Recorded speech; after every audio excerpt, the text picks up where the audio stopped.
સુરતમાં મેઘરાજાની પધરામણી થઈ હતી। મોડી રાતથી વહેલી સવાર સુધી અલગ અલગ વિસ્તારોમાં વરસાદ વરસ્યો હતો। તો મહત્વના સમાચાર, સુરતની અંદર પણ વરસાદી માહોલ જોવા મળ્યો। વરસાદ પડતા વાતાવરણમાં ઠંડક પ્રસરી હતી, જેમાં ભારે પવન અને વીજળીના કડાકા ભડાકા સાથે સુરતમાં વરસાદ થયો હતો। ત્યારે સુરતની વાત કરીએ કે વાતાવરણમાં ઠંડક પણ પ્રસરી છે। સુરતની અંદર વાતાવરણમાં પલટો જોવા મળ્યો, વરસાદી માહોલ છવાયો છે। મોડી રાતથી વહેલી સવાર સુધી અલગ અલગ વિસ્તારોમાં વરસાદ જોવા મળ્યો હતો। તો આ સાથે જ વાત કરીએ કે હવે ભારે પવન અને વીજળીના કડાકા ભડાકા સાથે સુરતની અંદર પણ વરસાદ થઈ ગયો છે। આ વચ્ચે હવામાન વિભાગ દ્વારા પણ આગાહી કરવામાં આવી હતી। ત્યારે વરસાદ પડતા વાતાવરણમાં ઠંડક પ્રસરી ગઈ છે।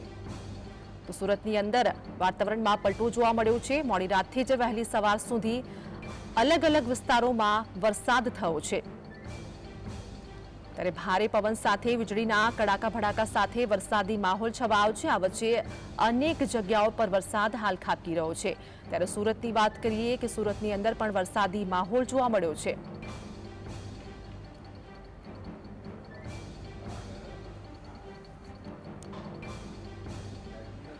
સુરતથી અમારી સાથે સાહિસ લાઈવ જોડાઈ ગયા છે। સાહિસ, સુરતની અંદર વરસાદી માહોલ જોવા મળી રહ્યો છે, હાલની શું અપડેટ?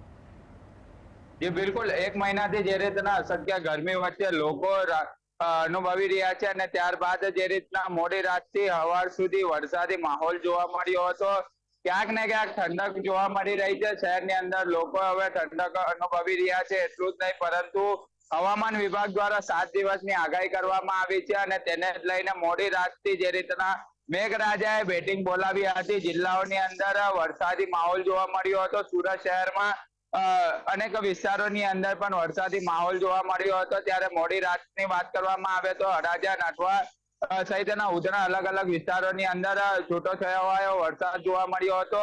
સૌથી વધારે વરસાદ જિલ્લાની અંદર નોંધાયો છે। વાત કરવામાં આવે તો રાત્રે 12 વાગ્યાથી 6 વાગ્યા સુધીમાં માંગરોળમાં 27 મીમી વરસાદ નોંધાયો છે, માંડવીમાં 6 મીમી અને સુરત સિટીમાં 5 મીમી એવો વરસાદ નોંધાયો છે। જે આંકડા સામે આવ્યા છે તેને લઈને હવે જે વરસાદી વરસ્યો છે તેને લઈને શહેરની અંદર ઠંડક જેવો માહોલ જોવા મળી રહ્યો છે। પરંતુ જે રીતના જિલ્લાની અંદર વરસાદી માહોલ જોવા મળ્યો હતો ત્યારે ખેડૂતોને પણ ક્યાંક ને ક્યાંક પાકને નુકસાન થયું હોય તેવું લાગી રહ્યું છે। એટલું જ નહીં, પરંતુ જે રીતના હવામાન વિભાગ દ્વારા વરસાદની આગાહી કરવામાં આવી છે ત્યારે હવે મોડી રાતથી જે રીતના વરસાદ વરસ્યો હતો, હવે એવું લાગી રહ્યું છે કે વરસાદ શરૂ થઈ ચુક્યો છે અને સુરત સિટીની અંદર પણ છૂટો છવાયો વરસાદ જોવા મળ્યો હતો।